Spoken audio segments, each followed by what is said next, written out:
13 नवंबर 1995 मुंबई का बांद्रा इलाका। शाम धीरे धीरे रात में बदल रही थी। सड़कें अभी भी खचाखच भरी हुई थी। कहीं ऑफिस से लौटते हुए लोग थे तो कहीं रोड साइड स्टॉल्स पर भीड़। नवंबर की हल्की हवा समुद्र की तरफ से आ रही थी और सब कुछ बिल्कुल नॉर्मल लग रहा था। लेकिन अगले कुछ मिनट्स में इसी इलाके की एक सड़क इंडियन बिजनेस हिस्ट्री के सबसे मिस्टीरियस मर्डर सीन्स में बदलने वाली थी। एक सफेद ओपल एस्ट्रा कार बांद्रा की नैरो स्ट्रीट से गुजर रही थी। कार के अंदर बैठे आदमी ने कुछ देर पहले अपनी पत्नी को कॉल किया था और उसने कहा था कि पायलट मीटिंग खत्म हो गई है, थोड़ी देर में वो घर लौट रहा है।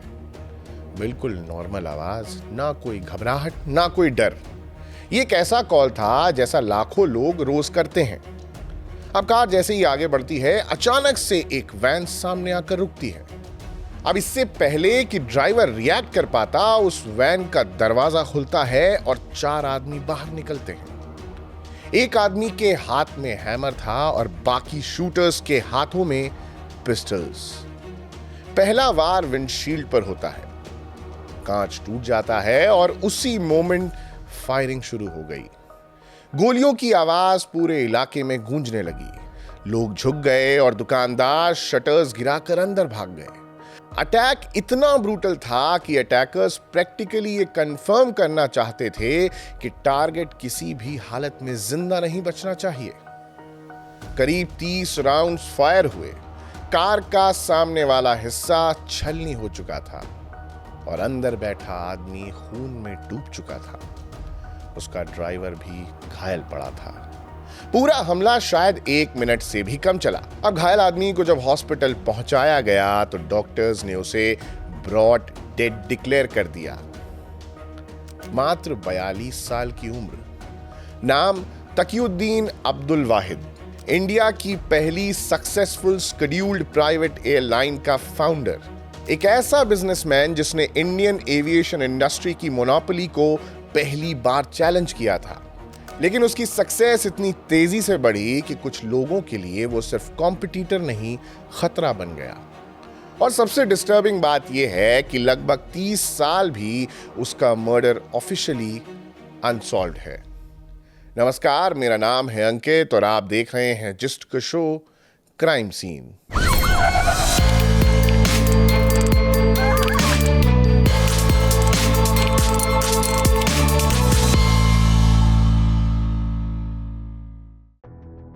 अगर आप 1990 का इंडिया याद करें तो उस दौर में फ्लाइट में सफर करना लग्जरी माना जाता था। मिडिल क्लास फैमिली के लिए प्लेन में बैठना किसी बड़े सपने जैसा था। एविएशन सेक्टर लगभग पूरी तरह गवर्नमेंट कंट्रोल में था। इंडियन एयरलाइंस प्रैक्टिकली मोनोपोली चला रही थी। अब कौन सी फ्लाइट कब उड़ेगी, फेयर कितना होगा, रूट्स कौन से होंगे, सब कुछ वही तय करती थी। कंपटीशन जैसा कोई कॉन्सेप्ट ही नहीं था। प्राइवेट एयरलाइंस प्रैक्टिकली एग्जिस्ट ही नहीं करती थी। और ऐसे माहौल में केरला के एक छोटे से कोस्टल विलेज से निकला एक आदमी पूरे सिस्टम को बदलने वाला था। 28 दिसंबर 1952 केरला का उड्डयम विलेज, इडावा के पास छोटा सा समुद्री इलाका, नारियल के पेड़, मछुआरों की नावें और साधारण सी जिंदगी। वाहिद का परिवार कोई बड़ी बिजनेस फैमिली नहीं थी। उसके पिता अब्दुल वाहिद मुस्लियर सूखी मछलियों का कारोबार करते थे और घर में कोई लग्जरी नहीं। लेकिन उसके अंदर एक एम्बिशन थी। वाहिद पढ़ाई में एक्स्ट्राऑर्डिनरी नहीं था। उसने श्री नारायण कॉलेज कोल्लम में एडमिशन लिया, लेकिन स्टडीज पूरी नहीं कर पाया। अब वो कॉलेज ड्रॉप आउट बन गया और उस समय शायद किसी ने नहीं सोचा होगा कि ये लड़का एक दिन इंडिया की एविएशन इंडस्ट्री को बदल के रख देगा। 1970 में गल्फ बूम शुरू हुआ। दुबई, बहरीन, सऊदी अरेबिया जैसे देशों में ऑयल मनी आ चुका था और कंस्ट्रक्शन प्रोजेक्ट्स तेजी से बढ़ रहे थे और हजारों वर्कर्स की जरूरत थी। और अब केरला से बड़ी संख्या में लोग गल्फ जाना चाहते थे, लेकिन इसका प्रोसेस आसान नहीं था।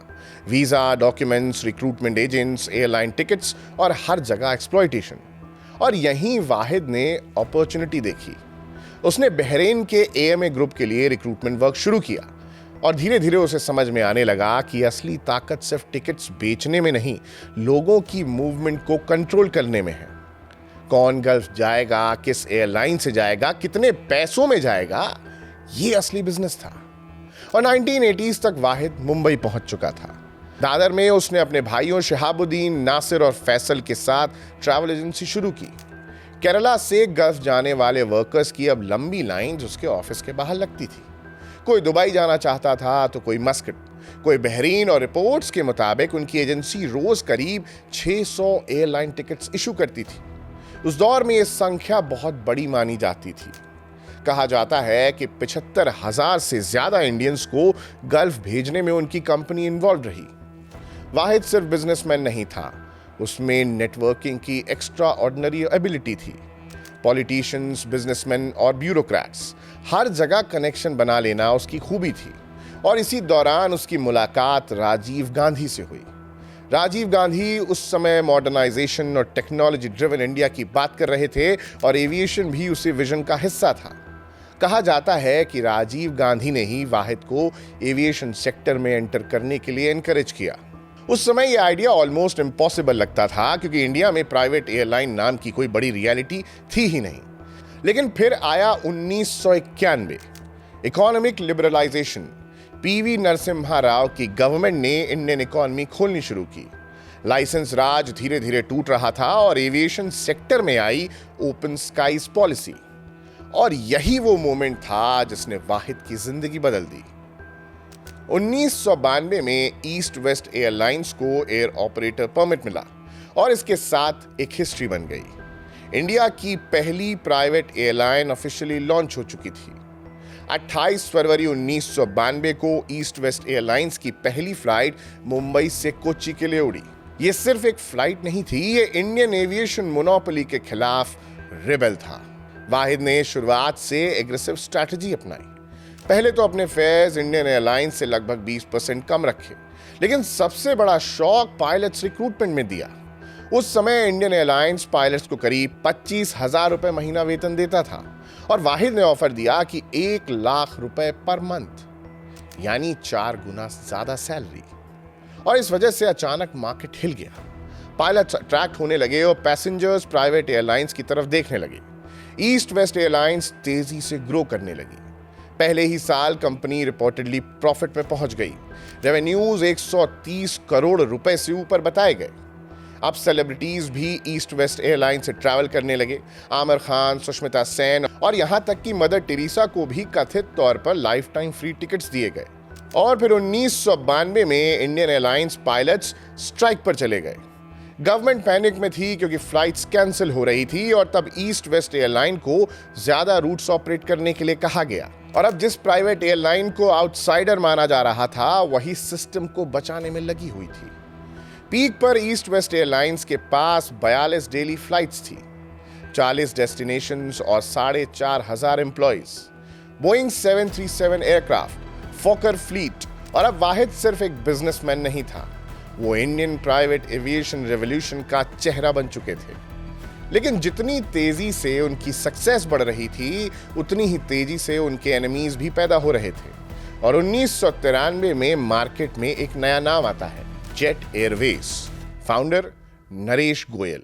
और अब यहीं से शुरू होता है वो चैप्टर जिसने आगे चलकर इस कहानी को सिर्फ बिजनेस राइवलरी नहीं, बल्कि अंडरवर्ल्ड, इंटेलिजेंस एजेंसीज और मर्डर कॉन्स्पिरेसी की दुनिया में धकेल दिया। 1993 आते आते east west airlines India aviation industry में एक ऐसा नाम बन चुकी थी जिसे इग्नोर करना बहुत मुश्किल था। प्राइवेट एविएशन अभी इंडिया में नया कॉन्सेप्ट था, लेकिन वाहिद की कंपनी ने बहुत कम समय में मार्केट का बड़ा हिस्सा पकड़ लिया था। पैसेंजर्स को पहली बार महसूस हो रहा था कि सरकारी एयरलाइंस के अलावा भी बेहतर सर्विसेज मिल सकती हैं। चीप फेयर्स, एग्रेसिव एक्सपेंशन और फ्लैशी ब्रांडिंग ने ईस्ट वेस्ट को तेजी से पॉपुलर बना दिया। लेकिन एविएशन इंडस्ट्री सिर्फ टिकट्स और प्लेन्स का बिजनेस नहीं होती, ये इन्फ्लुएंस का खेल भी होती है। एयरपोर्ट स्लॉट्स कौन लेगा, प्रॉफिटेबल रूट्स किसे मिलेंगे, पायलट्स किस एयरलाइंस में जाएंगे, गवर्नमेंट अप्रूवल्स किसके फेवर में होंगे, ये सब पावर डिसाइड करती है। और यही वो समय था जब मार्केट में एक बड़ा नाम एंट्री कर रहा था, जेट एयरवेज। फाउंडर थे नरेश गोयल। एविएशन सर्कल में उनकी नेटवर्किंग बहुत मजबूत मानी जाती थी। और अब धीरे धीरे इंडस्ट्री के अंदर गॉसिप्स होने लगी कि ईस्ट वेस्ट और जेट के बीच कंपटीशन सिर्फ बिजनेस राइवलरी तक नहीं रह गई है। और अब उस दौर के मुंबई में अंडरवर्ल्ड प्रैक्टिकली हर प्रॉफिटेबल इंडस्ट्री में घुस चुका था। Real estate, Bollywood, hotels, construction, extortion, हर जगह गैंग्स का इन्फ्लुएंस दिखाई देने लगा था। और 1993 मुंबई ब्लास्ट्स के बाद सिटी का क्रिमिनल लैंडस्केप पूरी तरह बदल चुका था। दाऊद इब्राहिम दुबई से नेटवर्क चला रहा था और छोटा राजन उससे अलग होकर अपना कैंप बना चुका था। गैंग वॉर अपने पीक पर थी। बिल्डर्स, बिजनेसमैन और फिल्म प्रोड्यूसर्स तक एक्सटॉर्शन कॉल्स रिसीव हो रही थी। मतलब ऐसे माहौल में एविएशन इंडस्ट्री जैसी cash heavy field naturally underworld की नजर में आने लगी। बाद के कुछ सालों में इंटेलिजेंस रिपोर्ट्स और मीडिया इन्वेस्टिगेशंस में यह दावा किया गया कि एविएशन सेक्टर में भी ऑर्गेनाइज्ड क्राइम इन्फ्लुएंस बनाने की कोशिश कर रहा था। और इन रिपोर्ट्स में कंट्रोवर्शियल एंगल बार बार सामने आया, नरेश गोयल और दाऊद नेटवर्क के एलिजिड लिंक्स। हालांकि ऑफिशियली कभी कुछ प्रूव नहीं हुआ, लेकिन इंटेलिजेंस सर्कल्स में यह डिस्कशन लंबे समय तक चलती रही। और जब बाद में वाहिद मर्डर केस के डॉक्यूमेंट्स दोबारा देखे गए तो ये एंगल फिर से सामने आया। अब 1995 तक वाहिद की जिंदगी बाहर से जितनी ग्लैमरस दिखती थी, अंदर से उतनी सिंपल नहीं रह गई थी। ईस्ट वेस्ट एयरलाइंस तेजी से एक्सपैंड कर रही थी, लेकिन एक्सपेंशन के साथ प्रेशर भी बढ़ रहा था। एयरलाइन इंडस्ट्री में रोज करोड़ों का ऑपरेशनल खर्च होता है। Fuel payments, aircraft lease, salaries, airport handling charges और हर दिन कंपनी पर फाइनेंशियल प्रेशर रहता है। ऊपर से मार्केट राइवलरी वो अलग। वाहिद पब्लिक अपीयरेंसेस में हमेशा कंपोज दिखता था, सॉफ्ट स्पोकन बिजनेसमैन जिसकी स्माइल बहुत काम रहती थी। लेकिन उसके करीब रहने वाले कुछ लोगों ने बाद में कहा कि आखिरी के महीनों में वो पहले जैसा रिलैक्स्ड नहीं था। मीटिंग्स बढ़ गई थी और सिक्योरिटी कंसर्न्स बढ़ गए थे। कई बार देर रात तक डिस्कशंस चलने लगे थे। कुछ रिपोर्ट्स में यह भी कहा गया कि उसे थ्रेट्स मिल रहे थे। हालांकि इसका कोई क्लियर ऑफिशियल प्रूफ कभी सामने नहीं आया, लेकिन इतना जरूर था कि 1995 तक वाहिद सिर्फ बिजनेसमैन नहीं रहा था, वो एक ऐसा आदमी बन चुका था जिसकी सक्सेस बहुत लोगों को चुभने लगी थी। और अब 13 नवंबर 1995 की शाम शुरू में बिल्कुल नॉर्मल थी। वाहिद पूरे दिन मीटिंग्स में बिजी था। एयरलाइंस ऑपरेशंस को लेकर डिस्कशंस हुए थे, पायलट्स और शेड्यूल्स को लेकर इंटरनल मीटिंग्स चल रही थी। और शाम के वक्त उसने अपनी पत्नी सजीना को कॉल किया और कहा कि पायलट्स की मीटिंग खत्म हो चुकी है, वो घर आ रहा है। ये एक साधारण कॉल थी, लेकिन बाद में यही उसकी जिंदगी का आखिरी कॉल साबित हुआ। उसकी ओपेल एस्ट्रा बांद्रा की तरफ बढ़ रही थी। ट्रैफिक उस समय बहुत हैवी नहीं था, ड्राइवर आराम से कार चला रहा था, सब कुछ रूटीन लग रहा था। लेकिन जैसे ही कार एक पतली सी सड़क पर पहुंची, अचानक एक वैन सामने आकर रुकी। ड्राइवर कुछ समझ पाता इससे पहले वैन का दरवाजा खुलता है और 4 आदमी बाहर आते हैं। एक आदमी के हाथ में हैमर था और बाकी के हाथों में पिस्टल्स। हैमर सीधे विंडशील्ड पर मारा गया और कांच टूटते ही फायरिंग शुरू हो गई। इतनी तेजी से गोलियां चली कि आसपास के लोग जमीन पर लेट गए। दुकानदार शटर गिराकर अंदर भाग गए और करीब 30 राउंड्स फायर हुए। पूरा हमला शायद 1 मिनट से भी कम चला, लेकिन अटैकर्स प्रैक्टिकली कंफर्म करना चाहते थे कि टारगेट जिंदा नहीं बचना चाहिए। और जब वाहिद को हॉस्पिटल पहुंचाया गया, डॉक्टर्स ने उसे ब्रॉड डेड डिक्लेयर कर दिया। मात्र 42 साल की उम्र में हत्या। खबर फैलते ही अब एविएशन इंडस्ट्री शॉक में चली गई। इंडिया की पहली प्राइवेट एयरलाइन का founder day light style execution में मारा गया था। शुरुआती इन्वेस्टिगेशन तुरंत अंडरवर्ल्ड एंगल्स की तरफ गई, क्योंकि 90s के मुंबई में इस तरह की किलिंग्स ऑर्गेनाइज्ड क्राइम की सिग्नेचर स्टाइल मानी जाती थी। और कुछ समय बाद ही मुंबई पुलिस ने ऑफिशियली थ्योरी सामने रखी कि हत्या छोटा राजन गैंग ने करवाई थी। पुलिस के मुताबिक राजन अपने करीबी एसोसिएट ओम प्रकाश कुकरेजा की हत्या का बदला लेना चाहता था और वाहिद को दाऊद कैंप के करीब माना गया। बाद में कुछ जर्नलिस्ट को राजन ने खुद भी इनडायरेक्टली तरीके से रिस्पॉन्सिबिलिटी लेने जैसी बातें कही। लेकिन ये सबसे बड़ा सवाल यही था कि क्या ये सच था या सिर्फ एक कन्वीनियंट स्टोरी, क्योंकि अंडरवर्ल्ड में कई गैंगस्टर्स अपने फियर फैक्टर को बढ़ाने के लिए बड़ी हत्याओं का क्रेडिट लेते रहते थे।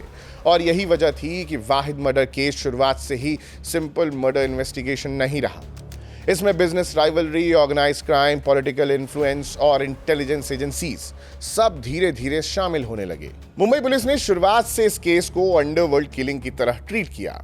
अटैक का तरीका बिल्कुल वैसा ही था जैसा उस दौर में ऑर्गेनाइज्ड क्राइम एग्जीक्यूशंस में देखा जाता था। Fast ambush, multiple shooters, automatic weapons और पब्लिक प्लेस। और इतनी सारी गोलियां कि टारगेट के बचने की कोई संभावना ही ना रहे। इन्वेस्टिगेटर्स को जल्द ही शक हुआ कि ये कोई पर्सनल रेज किलिंग नहीं थी, ये प्रोफेशनल हिट था। मतलब किसी ने प्लानिंग के साथ सुपारी दी थी। पुलिस की ऑफिशियल थ्योरी ये थी कि हत्या छोटा राजन गैंग ने करवाई।